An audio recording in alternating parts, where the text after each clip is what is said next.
Welcome back to another episode of Producergrind Podcast. Number 2 episode of 2019. 2019. Carrington with me. What's good? JB with What's me. good? Gang shit. And we got a special guest in the building here today. Bros work with Drake, Thug, Kevin Gates, Gunna, Wayne, Meek, Wiz. Please welcome BricksDaMane. Yo, what's good? What's good? And there's more than just those ones I named too. That was just, Is it? that was just some of the big ones. What's good though, bro? Hey, everything good, bro. Just Okay. got to Atlanta. Ready to get it popping, you know? You're not really in Atlanta too often anymore, huh? Nah. I think I'm gonna lock in though. I've been doing some good sessions lately, so I'm gonna lock in for a little bit. Or where you mostly now? Well, I'm based in the UK. I'm based in London, so Oh, for real? yeah. That's crazy. What's your day to day out there in the UK? Bro, it's hectic. Like I wake up, I have my schedule set. I have this session. It's basically session hopping. I really didn't. I don't want to say I took over the UK, but like I'm in the culture. Like I'm a figure over there for sure. How'd you even get out there? Like, were you born in the UK? You said you was from Atlanta, or I'm from Georgia. So how'd you end up in UK? Well, so I was on tour with Drake, Uh-huh. and it was a UK tour. I was on tour with Thug, and he was on the tour. So that's how I first got out to the UK. Then we did like all the cities. Mm-hmm. We did London like 5, 6, 7, 8 times. You know what I'm saying? So I just started meeting, obviously, Everybody all out the there. biggest rappers, all of the label heads. I just built a foundation there. You know what I'm saying? And then I just kept going back, like, you know? So you actually you live out there, you got a place out there and everything? Yeah. Got That's a place crazy. out there.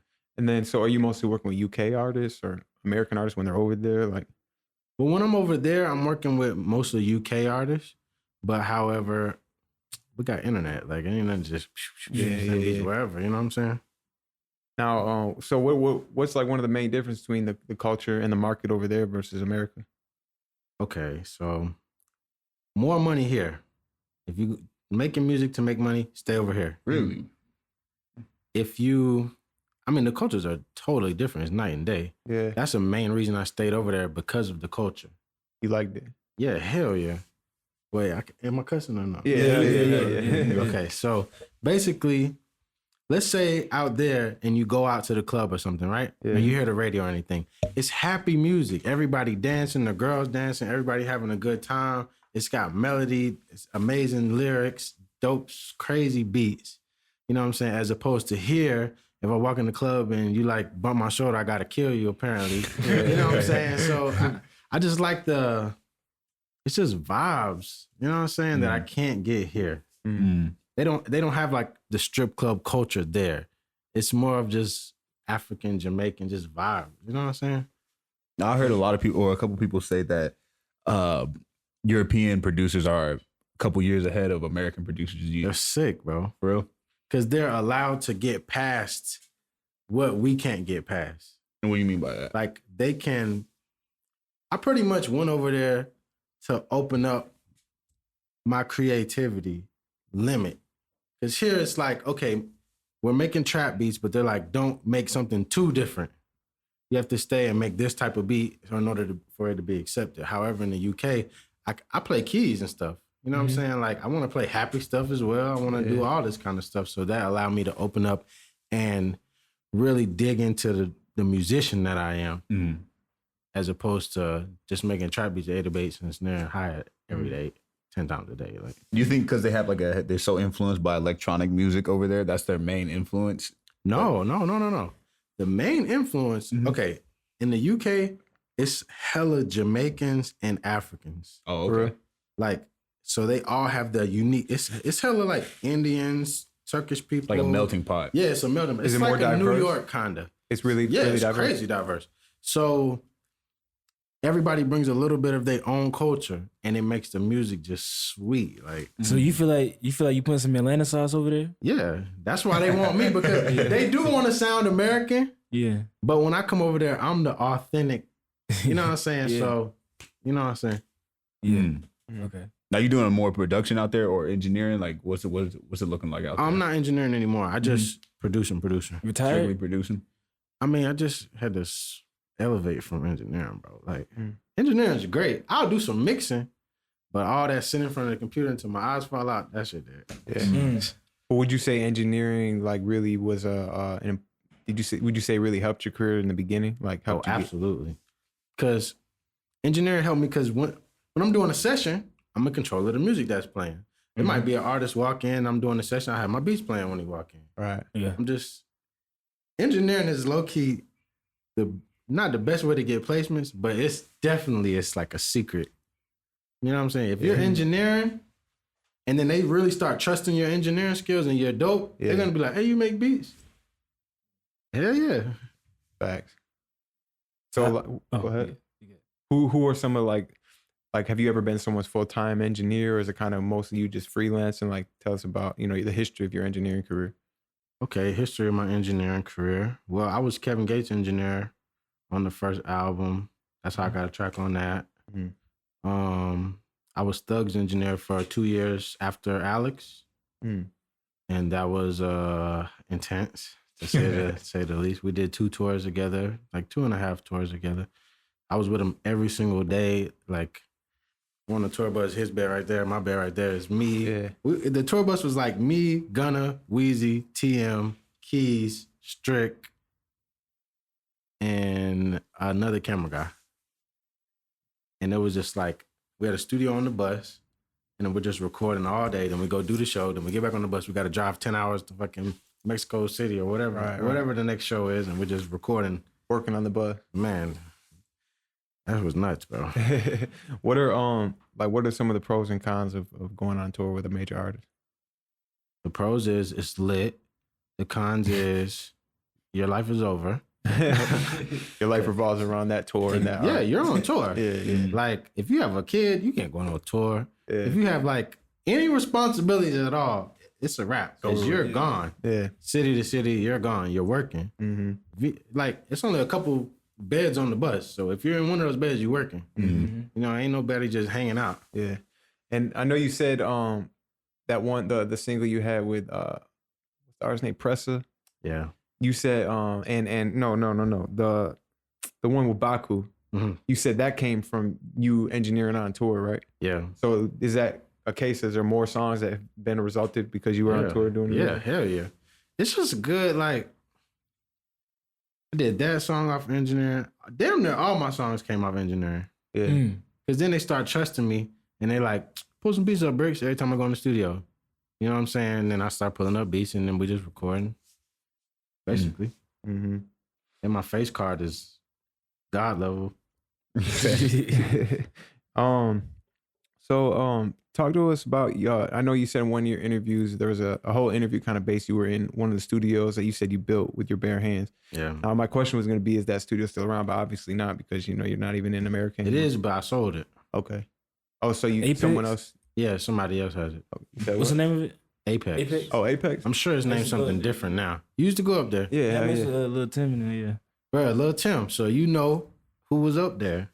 There's a lot of legends came out that studio. That's the one that's kind of like a house setting, right? Mm-hmm. And they got the sliding glass door in there. Yeah, I remember Apex. Yeah, that's crazy. I like that studio. I didn't know you built it though. You built Apex with your bare hand? Yeah. That's dope.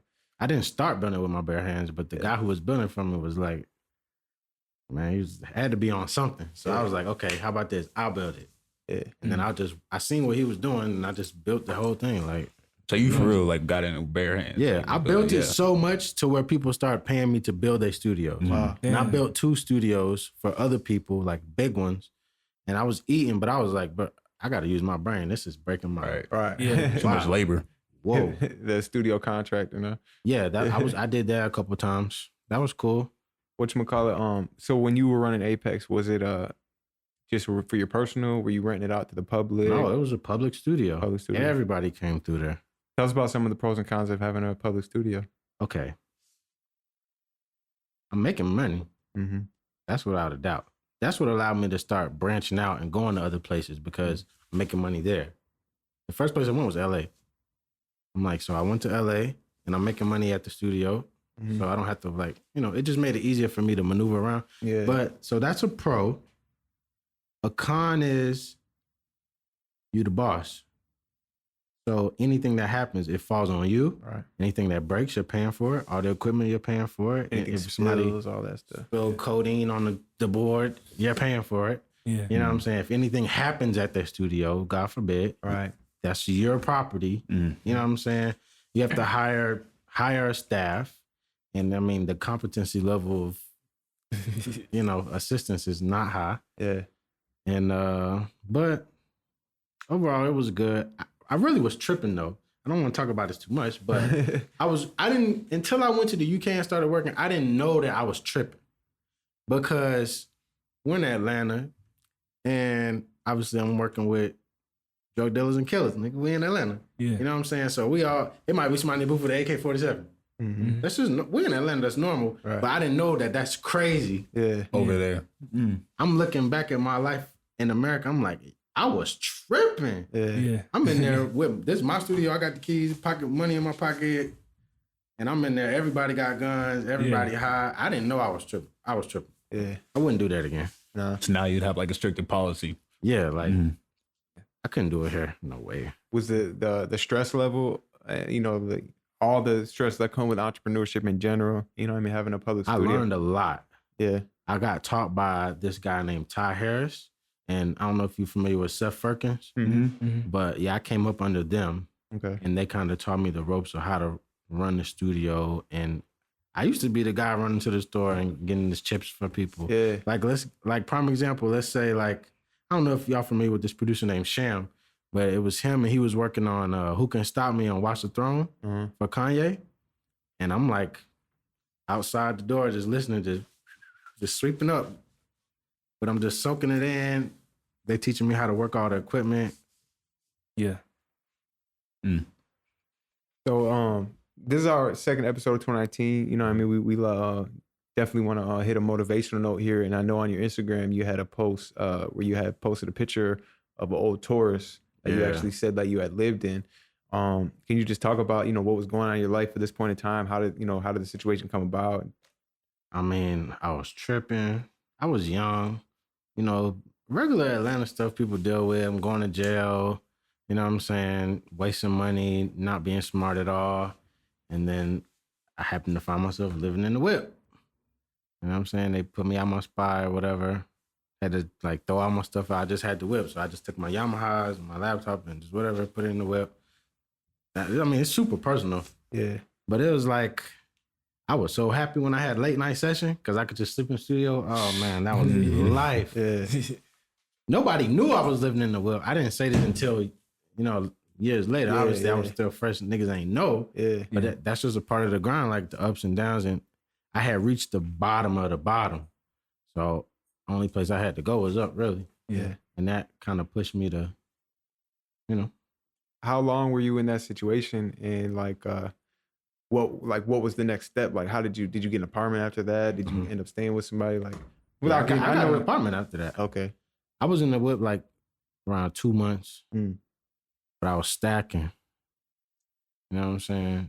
I was just stacking my bread because obviously I don't have no fucking bills. I'm living in the car. Yeah. So I stacked my bread up enough until I can afford to get a place. And then I got a place. And then my big homie Ty, he was like redoing the studio. So he had some old furniture from the studio. And I took that and then started from there. He really, I don't want to say he saved my life, but he helped me a lot, bro. He taught me when I met him, I didn't even know what Pro Tools was. I didn't even know what vocals was. He taught me a lot of stuff. When you were going through the situation, did you have a regular job that you were working in, or? No, I never had a job in my life. So were we making money off of engineering and stuff like that? Selling beats only. And I was trying to get a job, but they like, you don't have no job history. I'm like, damn.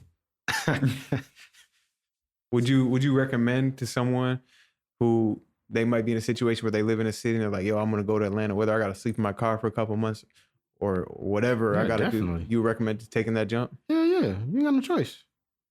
Really. You want to change your life, you gotta change what you're doing. But then also what makes me think is like, why would you want to go I understand it's a long-term goal, right? But going to put yourself, shouldn't you save up some money so you don't have to go put yourself in a situation where you have to go live in your car or you don't have a home, like be financially secure before you move out there? Ideally, hell yeah. But a lot of people, they get into the scheme and they're making money and they have their job and stuff and they can't leave it. They're like, damn, this working out a little bit, so I'm not going to reach for this. I'm comfortable here. Yeah. That's another thing. But hell yeah, if you can get money before you move to any city, right, of course, that's a no-brainer. But there's probably a lot of lessons, valuable lessons that you learn just from struggling in a different Right. city and stuff like that. Yeah, definitely a lot. You feel like that situation humbled you up? Like, yeah, I mean, from going, you know what I'm saying, having the crib to stay in the car? this is a thing that I didn't have a choice about. Yeah. But yeah, it definitely humbled me. And then it really made me understand, like, when you see people like on the street and stuff, Yeah. it might be me. Right. Yeah. So I don't like look down on people like that or people having a hard time, you know what I'm saying? I It makes you more empathetic. I think a lot of society assumes if they see someone out that, oh yeah, they're a drug addict. This They're nigga could be producing for Drake in like Right. 2-3 years. You just don't know. going through some hard times, that's all. That's facts. People have hard times and that makes you know what I'm saying? What's your relationship with Quay Global? Quay? And like what part do you play in his career? Like Quay. Because he has credited you and said that you're the reason that he connected with Baby and QC and all that. Can you tell us I about could that? say that. I mean, obviously, me and Quay, we used to be at the studio at Apex, you know what I'm Yeah. saying? So, obviously, you know his team and everything. And basically, when I came to Atlanta, we was working and I was getting them in the studio and stuff. And I was working a lot with Baby. And I really was tripping. I never do this again. Shout out to Quay, though. Love him. But I was like, Lil Baby like to record at like 3 a.m., 2 a.m. Yo, Bricks, where you at? Yo, Bricks, where you at? I'm in the bed, bro. So I'm like, yo, hold on, I got somebody for you. I knew Quay could handle it, obviously. And I called Quay and I was like, yo, Quay, if you go do this session, you ain't never gonna be broke again. The Lil Baby used to be in the studio. He's rich. He's paying me good. Yeah. But I was already paid. So I was like, send Quay up there, give him a chance, you know what I'm saying? And he knocked it out of the park. So when you said you were tripping, were you saying because you passed up opportunity? Yeah, and I was doing it often because I was somewhat comfortable as well. I was just going to ask, were you comfortable? Yeah, and now I don't do that. Mm. I do it. I take all the opportunities now. Yeah. You know what I'm saying? Was it that situation that made you realize, or? No, it's just a combination of situations. Because it's like I worked hard to get where I'm at and meet the people I am. Like meeting the people that I've met, just like I met y'all, it came from that small seed. You know what I'm saying? Then it branched out. So to me, let's say to get in the studio with Baby, all the stuff I had to go through to get there, and you could say any artist, and then I just be alley-ooping because I don't be tripping, but I was tripping. You know what I'm saying? Now I don't sleep on my opportunities. When stuff come up, I don't be like, hey, yo, send beats for so-and-so, they want beats. I used to do that. Mm-hmm. Like, I'll be like, yo, so-and-so coming for beats, send beats. I'm on the beach. You don't do that But anymore? now I'm in the studio. Yeah. Your beats. You said I don't sample. I'm not using anybody else's stuff. I'm not doing any of that. Like, Why were you calling other people to send them beats in? because I'm like, I felt like I was the plug. I'm like, I don't have to sit in the studio all day and make beats because I've already put in all of this work to get all of these connections. Yeah. You know what I'm saying? Let's say it's a UK artist. I go out there, I pay my money to live there. I start from nothing and make something. Yeah. And then I help other people out as well. That maybe aren't taking those leaps and taking those. Hell no. Right. They're getting free plays. Yeah. Like, I mean, I know obviously a lot of these people are your friends and stuff, but you probably really got to sit back and think like, hold on. I gave a lot of people free plays, but I mean, that's what Big Homie do as well. Mm-hmm. You know what I'm saying? I'm not going to never hold nobody back. I want niggas to win. Mm-hmm. You know what I'm saying? So, I love seeing my niggas win. Yeah. Have you ever signed any producers? No. No plans to or anything like that? I did have a plan to, but now I'm doing everything myself. Why not? I'm doing everything myself, bro. I'm not splitting my checks. I'm not sampling. I'm making all my own melodies. I'm making all my own drums. Mm-hmm. Is it possible to sustain long term? Why not? Because like, what if Thug wants you, Drake, like all these big artists that you work with, they all need you at specific moments of time. They're all working on their albums at once. Can you can do all that? Why not? I want all the bread. I'm gonna make myself do all that. This is what I do. I don't have nothing else to do. Makes sense though. I work in the off season, and then so I have a pack. I have a crazy pack. You know what I'm saying? It's not like when they call me. I have to make all the beats right now. I got the beats already. Right. You got I never email them How many beats you think you make every week? every week. Cause I seen when you was going out of town, like you really be like cooking packs, like. Yeah, bro.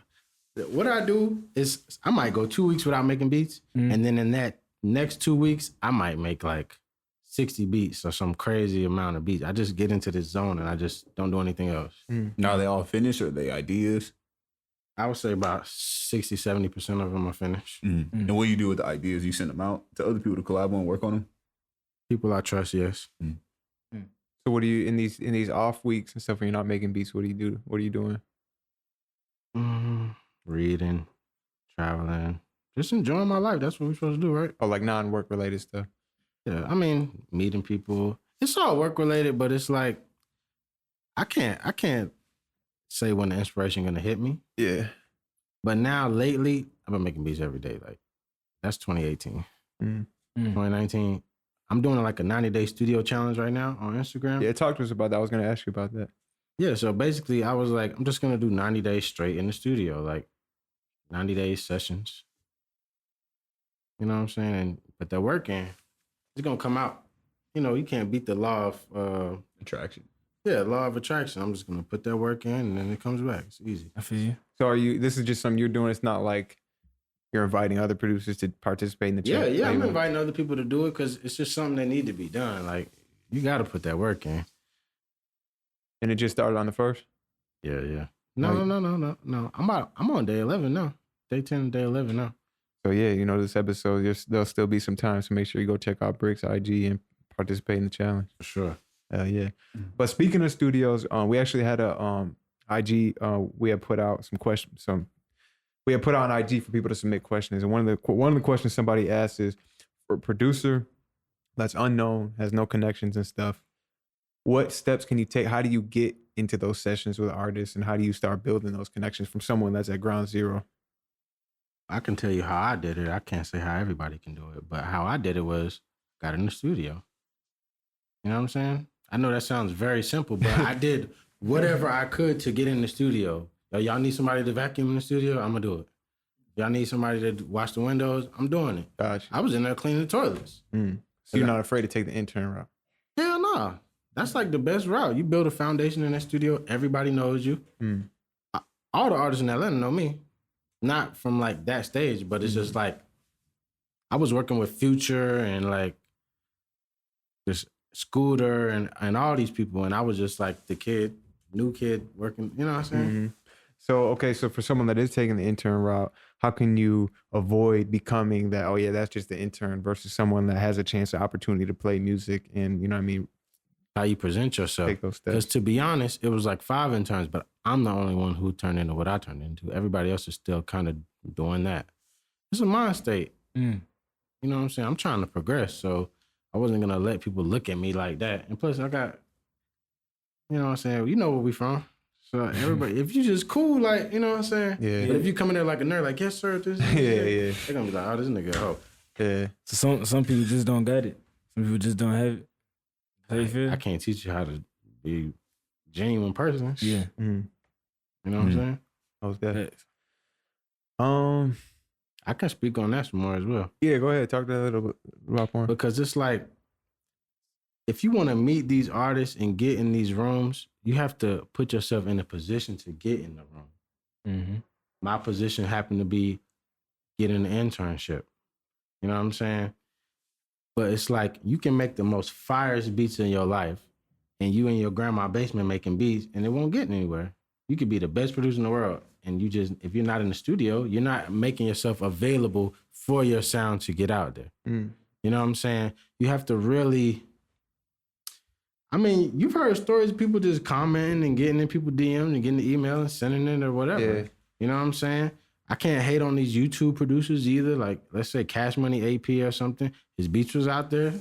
He was available to receive the blessings. You know what I'm saying? Thanks. But if you just got your hands closed, you can't. You know what I'm saying? We interview a lot of producers. We ask them advice that they would give to producers. And a lot of times, we get a standard answer: stay down, work hard, don't give up. And from what you just said, I was going to ask you, you think that's enough? And I don't think you think that's enough from what you just said. You said stay down, work hard, don't give up. Yeah, I mean, because like you could do that in your bedroom and Right. Like, yeah, I'm staying down. I'm Yeah, but working some hard, making extra- 20 beats a day, extra but steps. they're not getting to nobody. Okay, let me explain this game to you. The rap game is about dick riding. It's about clout and dick riding. Let me explain you why I'm saying that. Because let's say if you make an 808 pattern, you make a beat, and Kanye make the exact same beat you made. His beat's worth $1 million, your beat's worth $10. Right. It's about dick riding. It's the same fucking beat. Just like a white t-shirt and a Gucci t-shirt. So you have to build your brand. You have to build value in yourself. You have to be like, damn, I got to get a Bricks beat. Even though, you know what I'm saying? You have to have great beats, but making beats is so easy. A fucking cat can just make a beat. Like, it's just you clicking some snares and clicking some... Maybe I'm thinking like that because I've just been making beats so long. Yeah. But anybody can just hop on the computer and make a hard beat. You can get loops. Just, you got a hard beat. But that's not where the value is. The value isn't in how hard is the beat. The value is who made the beat. It's obviously going to be hard if that person made the beat because they built their brand. And niggas know. You know what I'm saying? I would say staying down is basically my 90-day studio challenge. I'm staying down in the studio 90 days, putting in that work. In the other 90 days, I'm doing sessions with artists, and I'm going to get all those beats placed because I have crazy connections that I just haven't tapped into because I just been enjoying my life, which I definitely don't regret. Shit. Speaking of building your brand, your IG is definitely, you know what I mean, like definitely lit, you know what I mean? Definitely thousands of likes and thousands of followers and stuff, hundreds of thousands of followers. What are some of the, has there been anything major that you've done to like, or has it just been a slow grind? Just talk about that. You gotta think. You talking about to get the clout? Yeah. I mean, you gotta think I was with Thug every day for 2 years.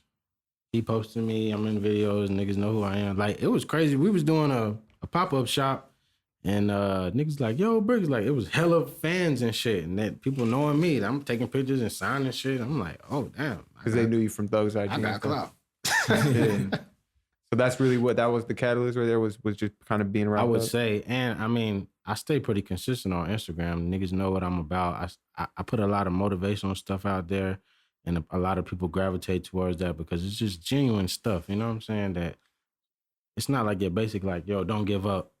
You know what I'm saying? Seems like every time you post, there's meaning behind it too. Like it's a quality picture, you know what I mean, with a nice caption. It's never just like on some random. And that's my brand as well. You know what I'm saying? Mm-hmm.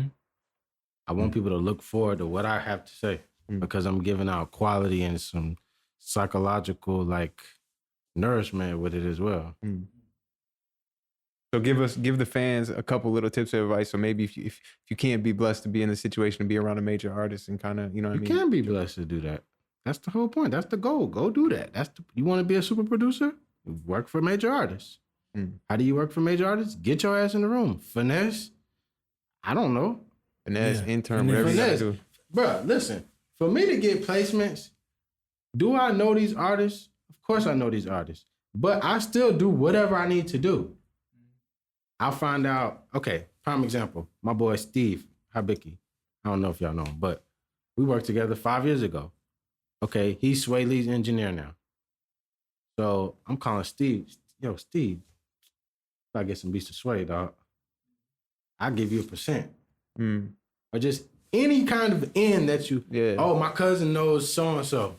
Well, tell your cousin, I get a nigga $100 if he get me in touch with so-and-so. Like, just whatever. Just, I ain't gonna say I'm gonna do anything to get the placement, but you have to take the non-traditional, everybody's sending beats to the A&R and the label and the email. That's cap. Yeah. So it sounds like you're saying like the grind never stopped. You don't reach a point where it's like you just, I can get beats to anybody at any time. I can't get beats to anybody at any time, but I had to do all of that work to get to that. Yeah. You know what I'm saying? And you still got to work the relationships. Yeah, you have to stay consistent. It's really about being in the room. You know what I'm saying? A lot of the time it's about building relationships because it's like, let's say I got songs with a certain artist and I'm with them every day and we're recording. They're going to make sure I get on the album. They're like, that's my nigga. Like, you know what I'm saying? As opposed to just some random kid just, hey, check out my beats. Like, I never actually had to do that. Like, be like, hey, check me out. Hey, check out my beats. Like, I don't think anybody ever checks that, but the producer community, I feel like I feel like it's the complete opposite of what he's saying. It's like when you send the beats and stuff, it's real robotic. But people understand that unless they were an artist and see it from that point. You know what I'm saying? It's about you. Yeah, I know. It's about like you can send somebody a beat and they don't like it, but you can play them the beat in person, the same beat, and you're there, and they like, yeah, I'm fucking with this. Yeah. Pull that up. It's about you. It's you, your brand, all that. That's pretty deep. Like, let's just say this. Let's say I send you a beat and it's not my beat and you don't know whose beat it is. And you're like, oh, this shit all right. But then let's say I put you in the studio and Weezy's there, and Weezy's like, yeah, this is my beat. And you're like, oh, this shit is hard. You know what I'm saying? Yeah. It's about building your brand. You gotta have hard beats, but I'm saying that's easy to do. Having hard beats, everybody got the same drums. Everybody doing the same things. So that's easy. That's nothing. It's about like, yourself. Yeah, it's like dad shoes. Like Payless been having them for years, but until Balenciaga and Gucci started getting, nobody wanted to fuck with it. That's exactly my point. He said Payless Ben had the dash shoes. You know what I'm saying though? Ben had them. Yeah, but they like, oh, those are Gucci though. $20. Damn, Super Cat. Right. What is that? That's branding. Yeah, it's branding. It's right? about branding. Yeah. Branding. The whole thing is branding. It's that simple. And it's a 50% dick riding. But it's branding. How would you feel about a producer maybe paying for a placement to get the ball rolling? Like they're like, hey, you know what? I got a couple bands. You know what I mean? I can call up like a Pablo Juan or somebody like that and get the ball rolling that way. I mean, but then can't hold a gun to the artist's head like rap on this. I'm saying if you're willing to pay for it. I'm saying is it that's like buying a feature. Then it would be you featuring so-and-so. Or you're paying somebody to send the beats to somebody? No, like I'm saying you're paying the artist directly, so it's your song. Oh, yeah. That works a lot. Like, let's say my boy Germ Beats. I don't know if y'all know him, but yeah, he got a Uzi song, and it's like him and Uzi, and then it just took off, and he's lit. You know what I'm saying? That's always a good route. You saying like some DJ Khaled type of stuff. Yeah, that type of vibe. But then, again, it's clout. So if you're not anybody, nobody gonna want to hear it. But I'm saying you could still, if you're a hustler and you know how to market, you could be like, yeah, I'm such and such. I produce for this rapper. And then, like you said, that's that brand. Oh, well, let me hear what you got then. If bro's fucking with your beats, you know what I mean? That can work. Yeah. Me, I was a broke nigga. I didn't. That was an option for me. Yeah. You know what I'm saying? I had to put in the work. Yeah. I mean, I would never do that, but if it works for you, hey. You wouldn't even do it on like a DJ Khaled way, like I'm putting out a Bricks album, a Bricks project, BricksDaMane featuring all it's these only like less than a handful of people that can pull that off successfully. Why you say that? People don't care. People want to hear the artist. People don't care about who the producer is. They're just now getting popular producers, but people, the majority, 90% of people, fans don't care about who the producer is. Yeah. But it could be facts. It could be a way to get some streaming money coming in. I don't know. No, I'm not opposed to it, but it's not for me for sure. Do you feel like sometimes when producers start rapping, do you feel like they kind of trying to fill in the spot of the rappers? Or when producers start rapping? Rap, you know what I'm saying? Like, and how do you feel about that in general?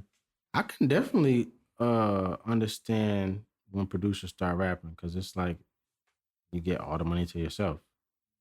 But sometimes it kind of backfires a little bit because some people are like, oh, I don't want to work with him because he gonna give all the best beats to himself. I've had that. For real. I've seen that a lot. You know what I'm saying? Because they're like, how I'm gonna get the beats and you giving all the beats to yourself. Yeah. The best ones. Which is, I don't know. Like, man, don't pay to have him on tour, man. He only gonna play right, up. He gonna use the beats. He ain't even pulling up his top 10 beats, bro. Bro holding up. Whatchamacallit, and you know the one thing the biggest problem I got with producers that start rapping is they make this big campaign, they make this big keep going. They make this big what's the word I'm looking for? You say campaign? Yeah, they make this whole big what's the word I'm looking deal? for? Yeah, they make this whole big deal. Man, I couldn't think of that. They make this whole big deal like, yeah, I'm rapping now, projects coming out, and then they drop one song. And then, like, literally, it's over with. I can name five producers right now that in 2018 that did that. You know what I'm saying? Even Zaytoven dropped the album. But no, I'm talking about rapping. He dropped a rapping album. A while, like way back though, right? Yeah. That is crazy. Southside's doing it now. Southside's the only ones that's doing it consistently, though. I feel like. I kind of like people still don't care because I like Southside image too. So it's like it's a hand in hand. You know what I'm saying? Yeah. And he got clout as well. Yeah. People still don't care. Though. And he's believable. So it's like if Sizzle can't do it, then nobody can, right? I'm not gonna say that, but it's just like I'm not really qualified to speak on that because I never wanted to rap. Of course, I can rap and help because that's why I help artists put their bars together and stuff. But I didn't never want to be in the spotlight, so I can't understand that thinking. I wanted to go back to something you said. You were talking about maintaining a relationship. What does that mean to just like give us a little breakdown on what does it mean to maintain a relationship? What things you should be doing if you haven't seen this person in a couple months? Like, should you be DMing him, just checking up on him, or how should I go about? FaceTiming them, sending beats. Yo, I sent you pack. Yo, I sent you pack. Yo, I sent you pack. FaceTime them, pull up at the show. Get in the studio with them. You know what I'm saying? How do you not like? How do you know when to push? Like people don't know when to push and don't want to be too pushy. Yeah. Versus like they don't want to not push homies. enough. If you have a relationship, y'all homies. I'm not saying call the nigga every day. You know what I'm saying? You my homie. I'm not gonna call you every day. Right. It's like I'm in 3 weeks later, I'm gonna hit you up. Yo, where you at, dog? Right. You know what I'm saying? But yeah, don't be too pushy. You're gonna look lame. We desperate. Yeah, Definitely don't do that. That's like calling a girl every damn day. It's a fine line. What are some of your best advice on how to not be that guy? How to not just be overbearingly with the beats. Like, oh my God, this dude, man. Don't answer that shit. You just gonna get yourself blocked. Yeah. Or you're gonna look lame and your value of your brand is gonna go down. Yeah. You know what I'm saying? I guess it's like, if you're that kind of person, you just are. I feel like people don't have to think about it. Like, you know what I mean? How can I not be an annoying person? You know what I mean? I can't help you with that. A lot of people might need to start thinking about that. But have things going on. Like, when I come back and holler at people, they know I'm popping. I've got other things going on. Yeah. They're like, yeah, I fuck with him. But if it was just me trying to work with this one person all the time and they're doing other things, they're like, damn, nigga, like, you ain't got nothing else to do. It bother me. That makes sense. I've never been in that situation. At least if I did, I didn't know I was in it. So, are you signed or are you independent? I'm independent. Independent. Always been independent? That's dope. Always playing? I had a couple deals on the table, but I'm just like, the things that the label is going to do for me, I know all these. I'm going to give you half of my money to get in this Producergrind interview. You know what I'm saying? I'm going to give you half of my money to get in with niggas I already know. That's cap. I say, like, taking the deal is great if you broke. And you just have to take it, or you have a baby on the way, or you have a lot of things that would make someone take a deal. But me, I just feel like I'm just running it up myself because I already know everybody. I put in all that work. I didn't put in all that work to give away half of my publishing for however many years, 20 years, or however long they take it. Yeah. Shit, if you're patient enough to live in your car for a couple months, man, you might as well be patient enough to wait on that bag, right? Right. All right. Because like a lot of producers we talk to, they say, they end up signing pub deals and stuff like that, and the label's not doing anything. They're still doing the same thing. The like, labels don't do anything. Talk to us about that. But you gotta understand. Obviously, I had some deals on the table, so I was asking my producer friends. I call like London, I call like Tim, I call these people, and I'm like, "What you think, bro? Should I take this deal?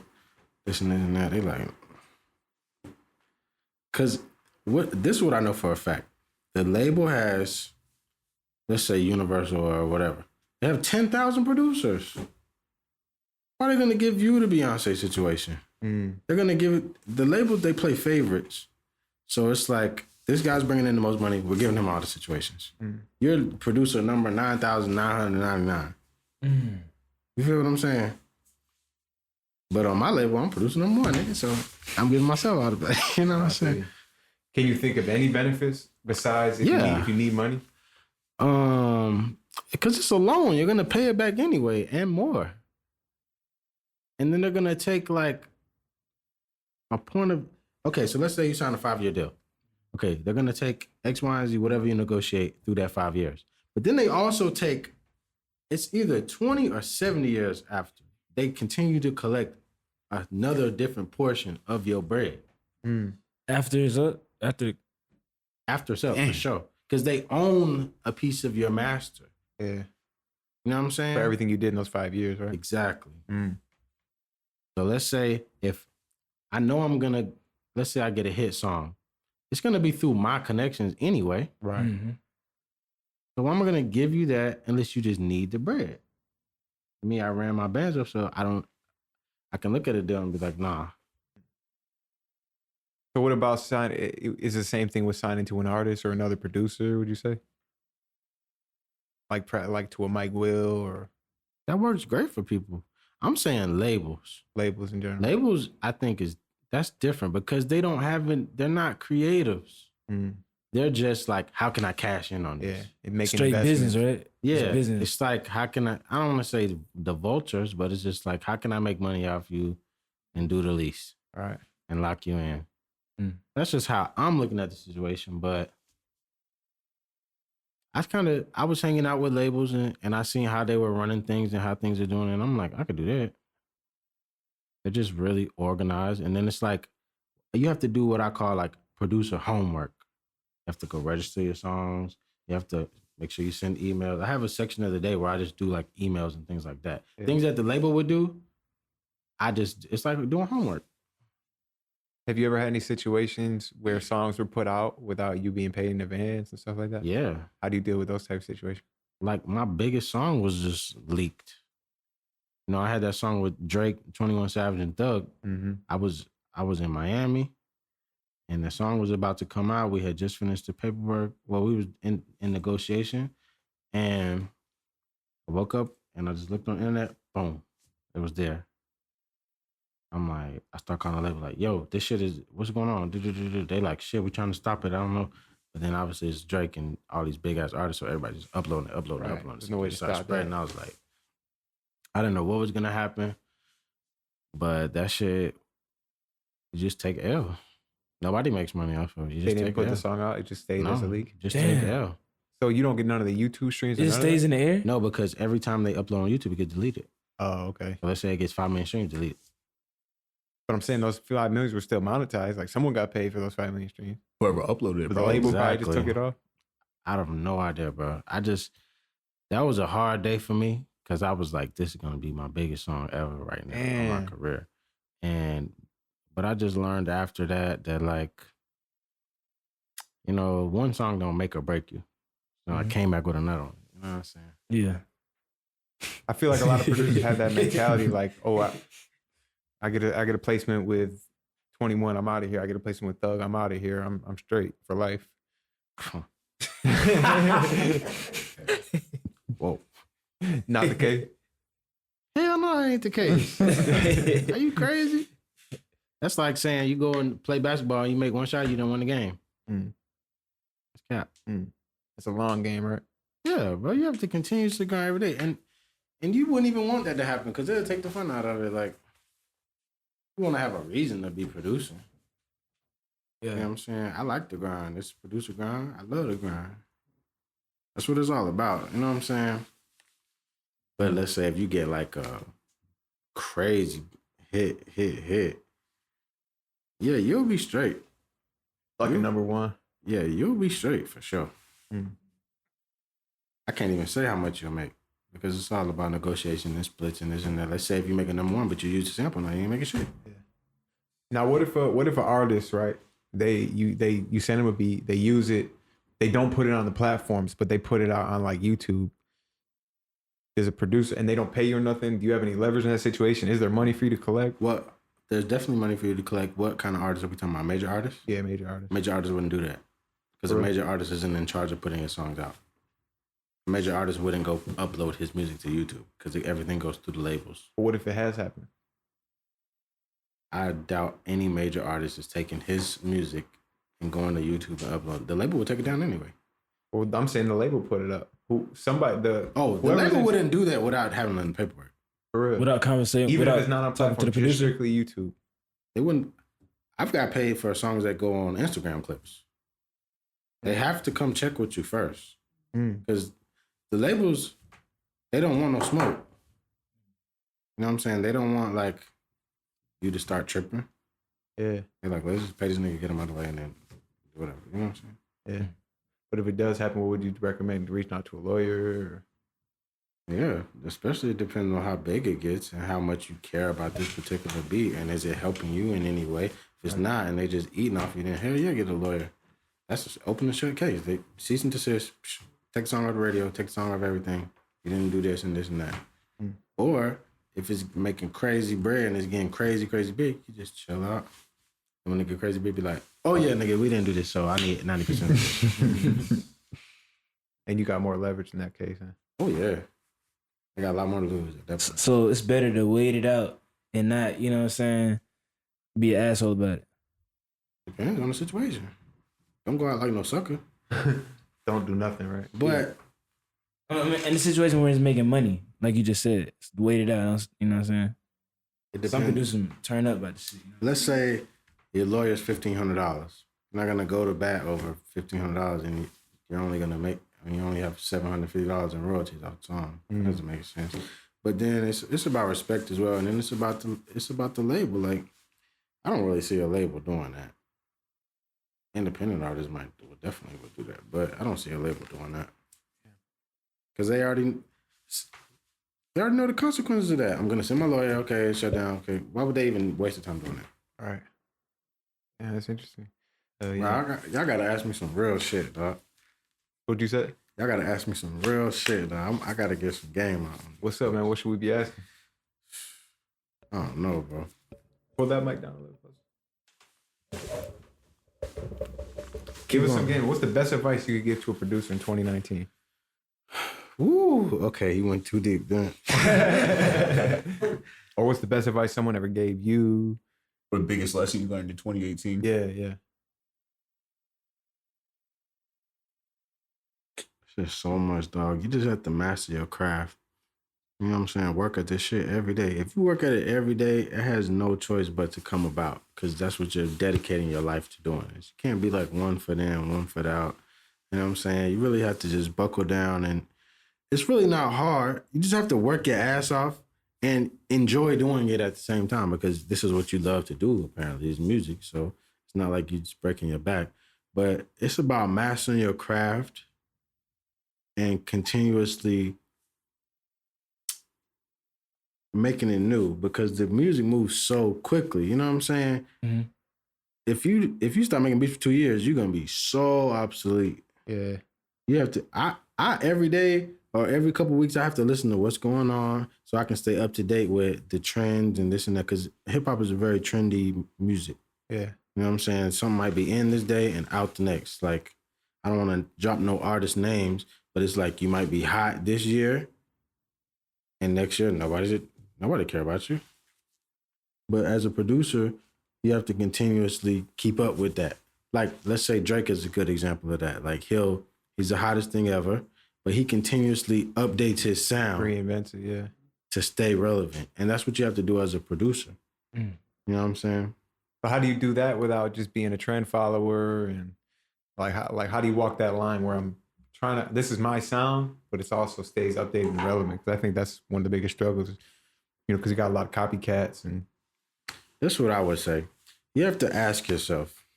People have different, what's the word? Motives, I guess. So you have to ask yourself, do you want to make money or do you want to make beats? You know what I'm saying? I like playing piano. If it was up to me, I sit and play my piano all day. I wouldn't make no trap beat. I just play my piano. That's what I like to do. Some people are like, yeah, I'm going to create this sound and change the world and this and that. That's fine.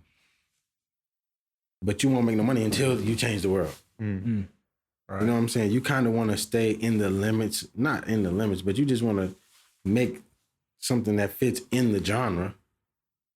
You know what I'm saying? You can have your own sound, but don't go too far off because people are going to what is this? Like people like easy listening stuff. That's why they don't really care about lyrics no more. It's just about the beat and then, some people, whatever you're doing, auto-tune. You know what I'm saying? People don't want to think too hard. But that's why I got tired of that and went to the UK. Because then I can really expand my musical output. You know what I'm saying? I can do not whatever I want, but it opens it up. Like, I can do a lot of... I might not want to make trap beats today. Okay, I make a Caribbean beat and get it placed with popcorn. So you're saying people don't want to think too much. It's like their emotional tolerance for music is a lot lower. The intellectual tolerance. Dick riding. Interesting. Not everybody wants to hear some deep. Look at the content matter. It's the same thing over and over and over and over and over. That's another reason I went to the UK. Because I don't want to be making music to destroy Black people or the youth. Right. I don't want people to be hyped up to go kill somebody off of my music. Right. I don't want to use my gift from God to do that and cause harm in the community. You know what I'm saying? I don't want to have people talking about taking drugs all day on my beats and then I'm inspiring some kids to take drugs. Like, come on, that's not what I want to do it for. So that's Have you ever had a situation where you had a beat with an artist and you told them like, this is what I want on my music, like as far as lyrical content? I mean, it depends on if I'm engineering. I'd be like, yo, chill out. I had some people just say crazy stuff and I'm just like, you ain't doing that on my beat. You might do it on their beat, but no, I have like a reputation. You know what I'm saying? What's from traveling the world? What's something you've learned just about like maybe life or people in general? Humans, humans and life in general, society. Bro, I would have to write a book because it's too much to put in this little interview, dog. I learned. What's one of the most surprising things that you learned? I mean, the things that you learn is not so much stuff you can just put in a sentence. What other languages do you be speaking? Do you speak? Speak French. Je ne sais pas. Swedish. British. Throw on the accent when you're fish and chips. You learn it. Everywhere you go, I basically just learn who, what, when, where, ask questions left, right, here, stop, help. Just to get, but now we got, obviously you got the phone. So let's say I was just in Thailand and where was I? Vietnam and all these places for like the last 2-3 months. So I just type it on my phone, turn the phone around. Really no talking. Ain't no talking. When you're in those places, ain't no talking. Like they don't know what you're saying. You don't know what they're saying. It ain't no talking. Is there like a main difference between America and the rest of the world? Hell yeah. And what would those differences be? America's a spectacle, bro. What you mean? Like I didn't know, cause we growing up here, like in Atlanta and stuff, and everything around us is just normal to us. Mm-hmm. But when you look at it from the outside, I'm like, oh my God, this shit is out of control. Everybody, I had 2 guns on me at the studio all the time. That's crazy. I didn't know it was crazy. We all doing this and doing that, but this shit is out of control. They don't have that in the UK. They don't have guns and stuff and all this stuff that is going on here.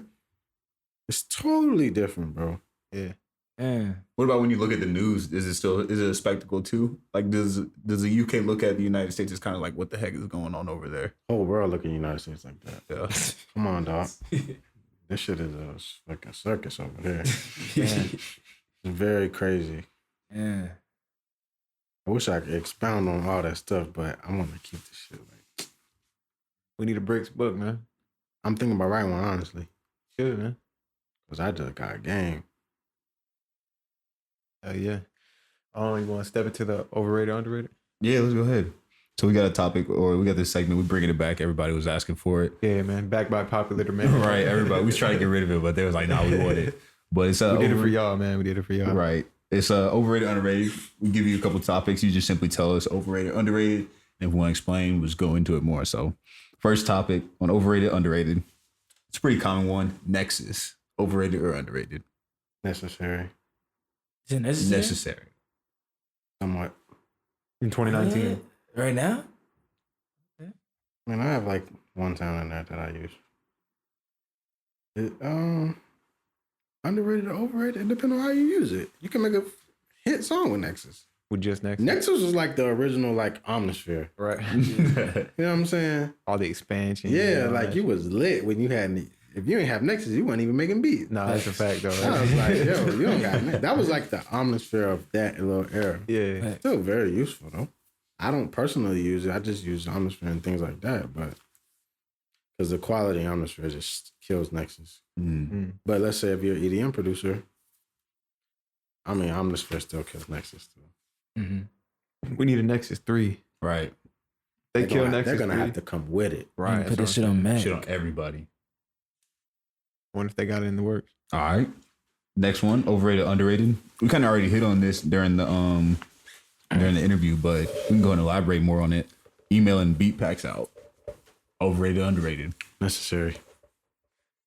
This guy adding a whole new. We never heard that before. Yeah, necessary. We heard it's not that deep. Yeah. Why is it necessary still? If you don't have any physical connection with this artist, how are you going to get the beats other than the email? Right. Why would you not use the internet? You know what I'm saying? Shit is right there. It's free. You can just send beats to anybody. Why wouldn't you do that? Okay, maybe from the point of view of a producer who never goes to the studio sending beats, he never seen the artist face to face ever. That's where your relationship come into play. If you don't got a relationship, when I send beats to people, I don't just send beats. Some people hit me, ask me for emails and stuff, and I'm like, what you mean? Ask you for artist emails? Yeah, like, they ask me for artist email, like, yo, you know what I'm saying? But I'm like, I don't know how much that benefits. That they don't know can you. work. It's a shot in the dark. But this is the thing. This is what I know for sure. If you don't send it, you got your hands closed. You cannot. It's impossible for them to get on your beat if you don't send it. Period.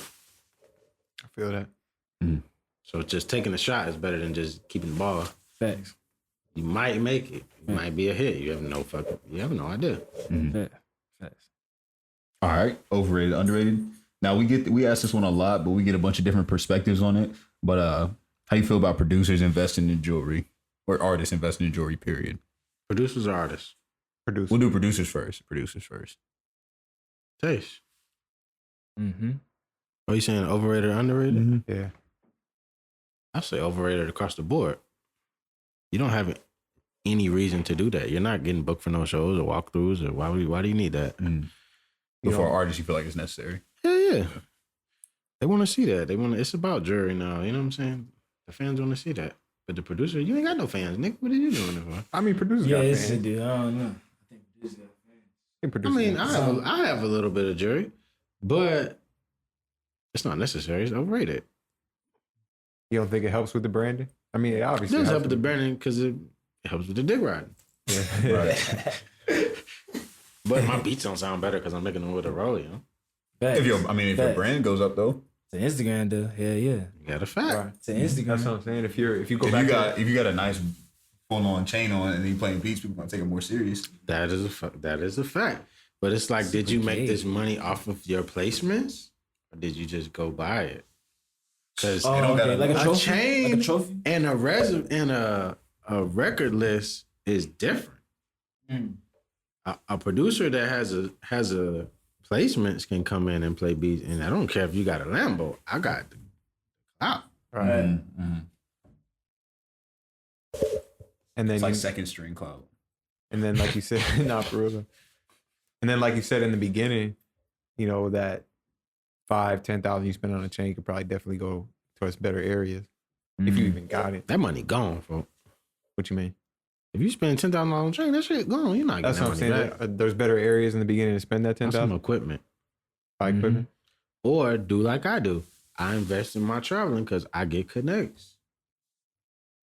I'm in Tokyo working on this guy's album. He signed to Columbia, biggest rapper in Tokyo, Quay. You know what I'm saying? I'm in everywhere, bro. I've been in Australia working with artists. I've been in everywhere you can think of. I know all the artists, like all the labels.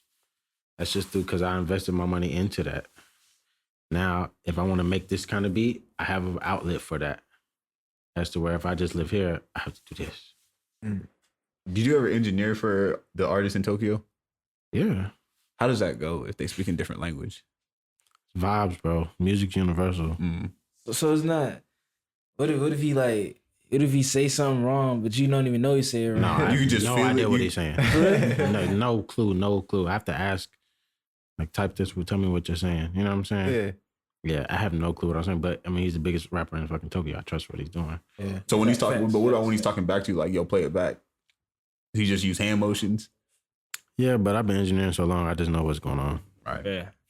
It just sounds so awkward. Like you And then it's like, I've been doing it so long, I'm just used to it. Like, in the ways.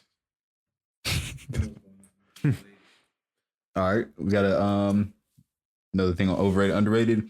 Engineering for an hourly price. Overrated or underrated? this is what I'm going to say. Engineering is the day job of producers. The best day job you could have. Exactly. That was my day. I've never had a job, but that's my day job. I'm getting paid. I'm in the studio. Right. Meeting people. Yes. Running I'm learning more and more each day. Especially if you have a great teacher or you have YouTube. And you're just surrounded by music all the time. Yeah, bro. Engineering is the way in for some people. You've seen it work plenty of times. It's like a cheat code. Okay, I can't even cap. So underrated. All right. Then last one, overrated, underrated, Twitter. I don't use it. I say overrated because it's like, what's the point? We got Instagram. I don't use Snapchat either. It's like obsolete. Like, what am I gonna do on there? I'll say Twitter's underrated though. I feel like we got people got to use it more. I used to use Twitter, but then it's just like saying using like Tumblr or something. Like, I made a hell of money off Twitter, but if you go on my thing, I haven't posted since like 2015. But I haven't even checked it because my Instagram is just go to Instagram. You say underrated, I say overrated. But I'll say underrated, but I don't even use my Twitter though. I was sitting there like, yeah, you got to use it more. Instagram's just more interactive. Like I can see what you're doing. I can see this and that. Yeah. All right. We definitely get more engagement. We put 99% of our social media stuff in Instagram. And yeah, Instagram's popping. Once in a while, I go on Twitter.